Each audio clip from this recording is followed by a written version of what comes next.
สบายดีสบายดีและสวัสดีจ้าพี่น้องสบายดีFCทุกคนยินดีต้อนรับเข้าสู่ช่องเฮียดีสาวเราคือเก่าจ้าคลิปนี้กับมียังร้านพี่น้องสแกนสิมาถ่ายบรรยากาศฝนตกนะพี่น้องคือฝนโคตรตกแห้งเลยเนาะทั้งฝ่าทั้งฝนไฟกระดับอีกจ้านี่เพื่อนกับหัวอยู่แบบย่อยอยู่แบบจ้าพี่น้องแบบเอาไว้แห้งเนาะเดี๋ยวจะพาไปดู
หนูก็จนปิดห่านเนาะพี่น้องหนูก็จนอาดห่านเลยมันพ้นตกแห้งเนาะเบิ่งหน้ามีถนนค่ะ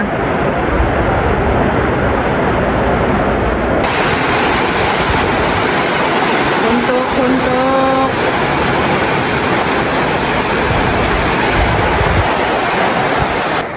ื่อนหัวพี่น้อง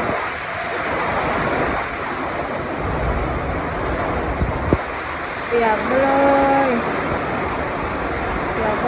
ะ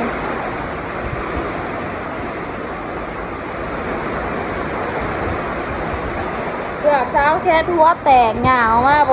หูมันสีฟ้าผังเนาะปกติน่ะท่านพ้นตกบ่แห้งมันสีโบหัวบ่อนี่นะพี่น้องเอ้ย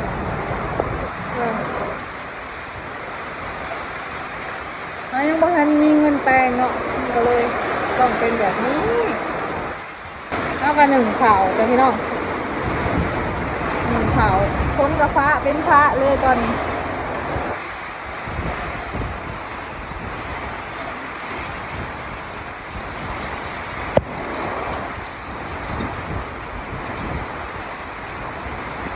ลมเลยเนาะพี่น้องพ้นโต๊ะแล้วก็ลมแล้วก็หนาวแห้งเนาะพ้นกระฟ้าอีกมันจะแห้งช่วงนี้มันโดดอยู่อยู่ในห้องนอนนะคะช่วงนี้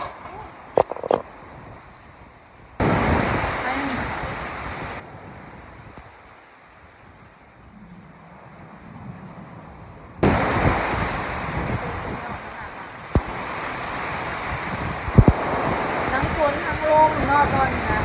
แล้วพ้นกระสาดเป็นสาดเลยหมุนก็กระถางเนี่ยก็มีหล่นยืนเลยตอนนี้เนาะแค่ที่ไหน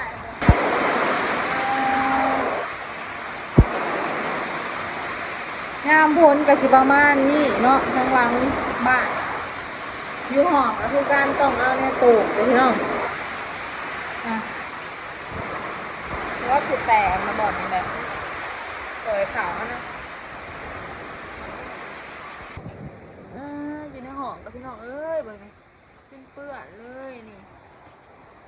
คนย่อยกล่องในห้องก็ต้องหาแนวตู้พี่น้องเท่าแค่นั้นเคยเอายังมาเปลี่ยนเนาะแต่มันก็ยังคือเก่าอันนี้ต้องได้เปลี่ยนร่างข้าวบ้เลยแต่ยังบ่มียังหาสางมาเปลี่ยนให้บ่ได้เนาะแล้วเขาก็ยังบ่ทันมีหมกแล้วพี่น้องก็เลยได้โต่งเอาแบบนี้ค่ะเอาซ้ำมาโต่งเอาหัวนะพี่น้อง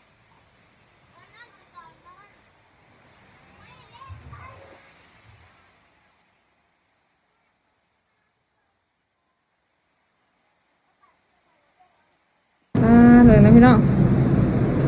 อันให้น้องสาวมาเสร็จให้น้องเพราะว่าสาวแคทเขาว่ามันมืดบางทีนี่ไพ่ดับบุเห็นหงพี่น้องเอ้ยเกิดเป็นภาระไพ่แต่บ่อนนะบ่หัวลงมาปักไพ่โทรทัศน์โทรทัศน์หน่อยมาแต่น้ำเมะเนาะเขาบ่มีจานเบิ่งโทรทัศน์ก็ ข่อยเด้อตะแคดกลมหยางเนาะก็เลยบ่ได้นั่นเบิ่งหันก็ย่อยมาคือเก่าจังสิหาผาในใส่มาห้องเนาะ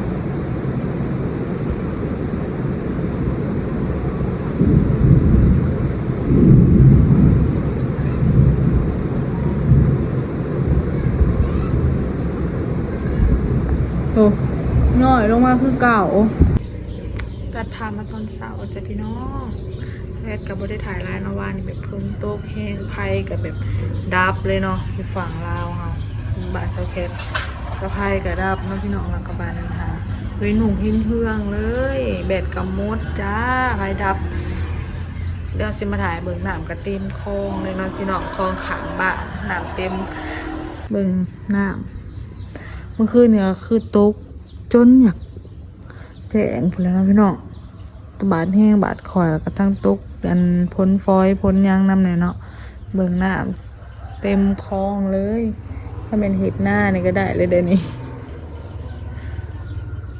บรรยากาศตอนเช้าจะพี่น้อง6 โมงเช้า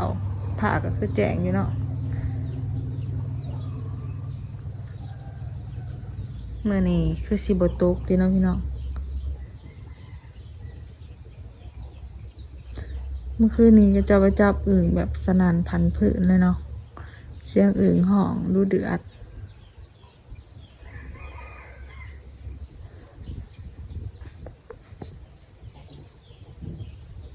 เมื่อคืนนี้อึ่งออกนะพี่น้องเอ้ยอึ่งออกลายอยู่เนาะใครก็ไปจับบาวิกเพิ่นก็ไปจับอึ่งนะพี่น้องได้ลายเติบเนาะต่อสักแค่ก็บ่ได้ถ่าย FC เบิ่งเนาะพอเมื่อคืนนี้แบดมดจ้าแล้วก็เดี๋ยวสิขึ้นภาพให้เบิ่งเนาะว่าได้ประมาณสำนี้เพราะว่าเราได้ถ่ายแต่หุบน้อยหนึ่งแต่บ่ได้ถ่ายคลิปเนาะแบบโทรศัพท์เซาแคทนะมันเบิดก็เลยบ่ได้ถ่ายให้เบิ่งก็คือแบบออกลายแฮงเนาะไผก็ได้เนาะพี่น้องในบ้านเนี่ยนะเห็นก็จะเอาลงอยู่เนาะแต่ลายแฮงเสียดายแฮงเนาะพี่น้องเซาแคทบ่ได้ไปถ่ายคลิปจับอึ่งให้พี่น้องเบิ่งเนาะพอพ้นฝนตกแห้งพี่น้องเอ้ยฝนตกแห้งมานี่อึ่งออกลายเนาะ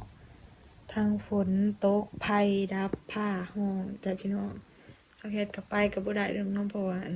เขามีน้องเนาะมันไปยากจังได๋สิพาลาดหัวแตกเนาะพี่น้อง